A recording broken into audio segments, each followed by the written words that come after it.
In Micah 3, the prophet was contrasting his ministry with a company of false prophets in the land.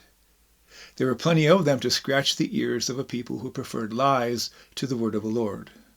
To wit, it was said, if a liar and deceiver comes and says, I will prophesy for you plenty of wine and beer, he would be just the prophet for this people.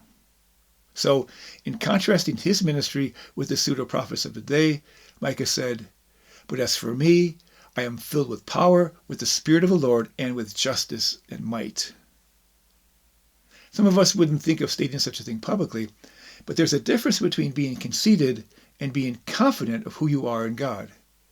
The difference surely lies in the reason for the certitude. It's not conceited to affirm and declare the reality of the manifest presence and power of the Spirit of the living God in your life, if in fact it is true.